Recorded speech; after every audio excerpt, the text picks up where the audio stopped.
दोस्तों पता नहीं मेरे मोबाइल में कुछ प्रॉब्लम आ गया है, जिसकी वजह से रिकॉर्डिंग सही से नहीं हो पा रहा है। पूरा 6 मिनट का रिकॉर्डिंग होते होते रुक जा रहा है। चलिए हम इसको फिर से समझाने की कोशिश करते हैं। एक वीडियो में आपका क्वेश्चन है, दूसरे वीडियो में हम इसको समझाने की कोशिश करते हैं। चलिए ध्यान दीजिएगा दोस्तों।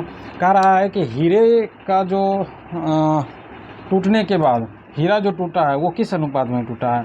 हीरा जो है हमारा टूटने के बाद हीरे का वजन, ठीक है, टूटने के बाद हीरे का वजन कितना है, 2:3:4 है, 2:3:4 के अनुपात है। तो क्या टूटने के बाद हीरे का मूल्य कितना हो जाएगा दोस्तों।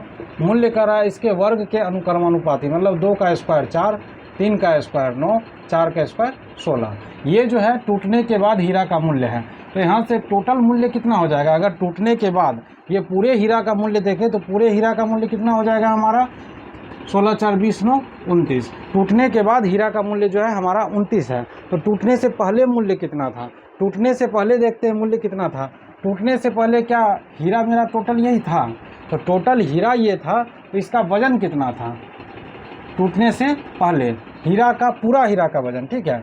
यहाँ लिखते हैं टूटने से पहले पूरे हीरे का वजन। पूरे हीरे का वजन कितना होगा, इसको जोड़ देंगे वही हो जाएगा हमारा 3 2 5 4 9, ठीक है, इक्वल टू 9 हो जाएगा।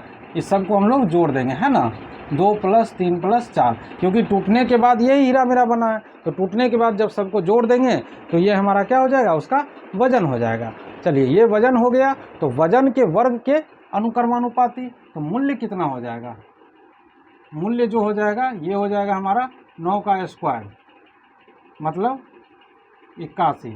देखिए दोस्तों स्टेटमेंट पर ध्यान नहीं दीजिएगा, क्योंकि कंपटीशन के एग्जाम में स्टेटमेंट की ज़रूरत नहीं होती है। वहाँ पे आपको बस सॉल्व करना होता है और सॉल्व करके बताना होता है कि आपका ऑप्शन कौन सा सही है। इसलिए स्टेटमेंट ज़्यादा से ज़्यादा दिमाग में ही बनाइए, यहाँ पे समझाने के लिए हम इतना लिख दिए हैं।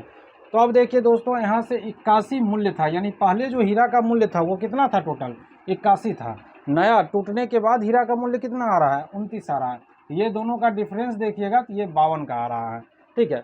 81 और 29 को घटाइएगा तो 52 आता है। अब यहाँ पे कह रहा है रियल में कितना नुकसान हो रहा है, तो रियल में नुकसान हो रहा है हमारा 52,000 का, मतलब कितना गुना है, 1000। कहने का मतलब जब 52 का नुकसान हो रहा है, रियल तो है नहीं, ये अनुपात में है, तो 52 का नुकसान हो रहा है, तब कह रहा है कि हमारा अनुपात जो है टोटल वो है, हाँ, रियल में 52,000 का नुकसान हो रहा है, यानी 1000 गुना जो है रियल में नुकसान हो रहा है इसके अपेक्षा, रिस्पेक्ट में, 52 के रिस्पेक्ट में। तो चलिए देखते हैं, पूछ रहा है मूल कीमत क्या है। तो मूल कीमत हमारा क्या, पहले 81 ही था, बाद में टूटने के बाद तो कीमत 29 है, लेकिन मूल कीमत क्या था, 81। इसलिए हीरे का मूल कीमत, मूल कीमत कितना हो जाएगा, 81 गुने 1000, मतलब 81,000 हो जाएगा। इसको नोट कर लीजिए दोस्तों। अगर नहीं समझे एक बार फिर से देखिए, इसको सॉल्व करते हैं, पहले नोट कीजिए।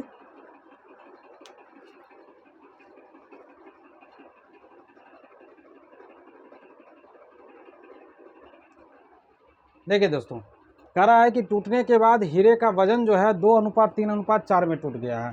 क्वेश्चन में कह रहा है कि हीरे का मूल्य जो है, जो टूट रहा है, जो वजन है, उसके वर्ग के अनुक्रमानुपाती है। तो मतलब टूटने के बाद उसका मूल्य कितना हो जाएगा। तो पहला हिस्सा का मूल्य 2 है, वजन 2 है, तो 2 का वर्ग करेंगे तो 4 हो जाएगा। दूसरे हिस्सा का वजन 3 है, 3 का वर्ग किए 9 हो गया, और तीसरे हिस्सा का 4 है, 4 का 16, मतलब 2 3 4 के अनुपात में टूटा है। तो उसका मूल्य जो है 4 9 और 16 हो गया है। जब हीरा नहीं टूटा था उस समय उसका टोटल वजन कितना था, तो जब ये जो है हीरा इस सारे को मिला देंगे वही टोटल वजन था ना। तो वो टोटल वजन जो है हमारा 2 + 3 + 4, मतलब 3 2 5 4 9, यानी टोटल जो है 9 था, ठीक है। जब हीरा नहीं टूटा था तो उसका वजन कितना था, 9 था। तो जब वजन 9 हो गया तो उसका कीमत कितना हो जाएगा, तो वजन का स्क्वायर, वजन का वर्ग करना होगा। तो वजन का जब वर्ग कर रहे हैं तो 9 का स्क्वायर 81 हो गया। यानी जब हीरा नहीं टूटा था तब इसका वजन कितना, मूल्य कितना था, 81 था। और जब हीरा टूट गया तब हम लोग मूल्य यहाँ पे निकालें अलग अलग, 4 9 16। तो पूरे हीरा का वजन कितना हो जाएगा, सबको जोड़ देंगे तो 29 हो जाएगा।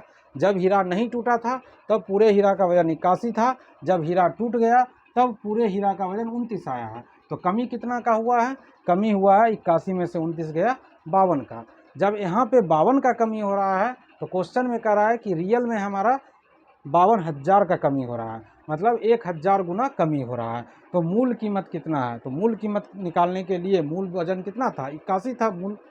मूल कीमत मेरा 81 था, तो 81 गुने 1000 कर दिए, वही हमारा हो गया मूल कीमत। इसको लिखिए। इसी टाइप का एक और क्वेश्चन दे रहे हैं, इसको आप लोग ट्राई कीजिएगा बनाने का। लिख लिए तो ठीक है, नहीं तो पॉज करके लिख लीजिएगा। इसको मिटाते हैं। नेक्स्ट क्वेश्चन हम दे रहे हैं, इसको आपको बनाना है, खुद से ट्राई करना है, ठीक है। ट्राई करके आंसर कमेंट में करना है। आंसर हम इसका कल नेक्स्ट वीडियो में बताएंगे। चलिए देखते हैं। नेक्स्ट क्वेश्चन है सेम टू सेम, इसी टाइप का क्वेश्चन दे रहे हैं दोस्तों, इसको आपको बनाना है।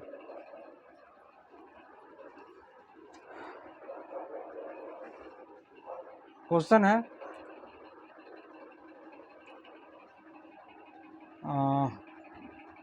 एक सोना के टूटने से उसके वजन का अनुपात 1:2:3:4 है। मतलब सोना का टुकड़ा जो है वो टोटल 4 भाग में टूटता है, ठीक है। लिखिए, सोना के टुकड़े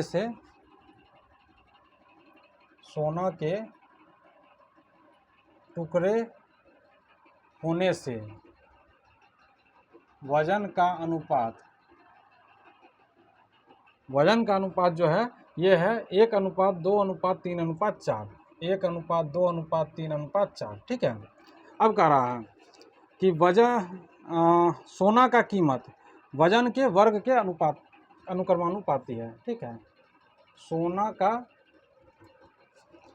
कीमत इसके वजन के वर्ग के अनुक्रमानुपाती है, ठीक है। सोना का कीमत जो है इसके वजन के वर्ग के अनुक्रमानुपाती है। हमको फाइंड आउट क्या करना है, तो आगे कर रहा है क्वेश्चन में, सोना के टूटने से 700 का नुकसान हुआ हो। यदि सोना के टूटने से 700 का नुकसान हुआ हो तो सोने की मूल कीमत क्या थी? सोने की मूल कीमत क्या थी? दोस्तों, जब हम जितने भी टाइप के क्वेश्चन हम बताएं आपको, उस टाइप के क्वेश्चन आप किसी भी बुक से बनाइए, सॉल्व कीजिए। अगर बन जा रहा है तो ठीक है, आप अच्छे से समझ रहे हैं। अगर नहीं बन पा रहा है, मतलब या तो हम समझा नहीं पा रहे हैं या फिर कहीं ना कहीं समझने में प्रॉब्लम आ रही है। अगर ऐसा कंडीशन आता है तो आप क्वेश्चन को कमेंट में भेजिए, हम ज़रूर उसको सॉल्व करेंगे और अच्छे से समझाने की कोशिश करेंगे। इसका ऑप्शन लिख लीजिए, देखिएगा, ट्राई कीजिएगा बना के। इसका ऑप्शन है ए 10,000, बी 5,000, सी 1,000 और डी 900। इसको सॉल्व कीजिएगा, कोशिश कीजिएगा। हम लोग नेक्स्ट टाइप का क्वेश्चन देखते हैं। दोस्तों, 2 क्लास और लेंगे, उसके बाद हमारा रेशियो एंड प्रोपोर्शन, इसमें मतलब जितना आपका सचिवालय में पूछेगा सिक्योरिटी गार्ड में, उसके हिसाब से कंप्लीट हो जाएगा। वैसे तो क्वेश्चन बहुत ही ज़्यादा है, अगर आप बनाना चाहिएगा तो क्वेश्चन इतना ज़्यादा है कि बनाते बनाते थक जाइएगा, लेकिन क्वेश्चन ख़त्म नहीं होगा। लेकिन हाँ, ये है कि इतना सीख गए हैं आप लोग कि इस टाइप का क्वेश्चन जब आपके इस एग्ज़ाम में, बिहार पुलिस के एग्ज़ाम में, या कोई भी ग्रुप डी या ग्रुप सी के एग्ज़ाम में, SSC LDC के एग्ज़ाम में आता है तो इसी लेवल का आएगा, इससे ज़्यादा लेवल नहीं जाता है क्वेश्चन का। ये अनुपात समानुपात का क्वेश्चन है। आगे देखते हैं दूसरा क्वेश्चन। 2 क्लास और लेंगे, जिसमें कुछ टाइप जो बचा हुआ है उसको हम लोग देख लेंगे, सॉल्व कर लेंगे।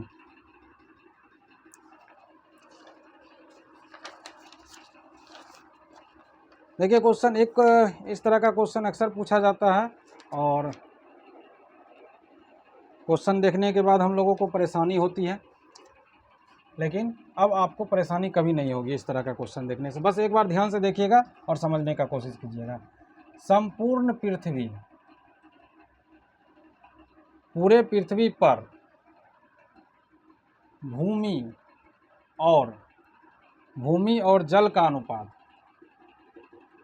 जल का अनुपात, पूरे पृथ्वी पर भूमि और जल का अनुपात 1:2 है। ठीक है। अब कह रहा है उत्तरी गोलार्ध पर यह अनुपात, उत्तरी गोलार्ध पर यह अनुपात, उत्तरी गोलार्ध पर जो ये अनुपात है ये हमारा है 2:3 है। ठीक है। तो दक्षिणी गोलार्ध पर अनुपात कितना होगा? तो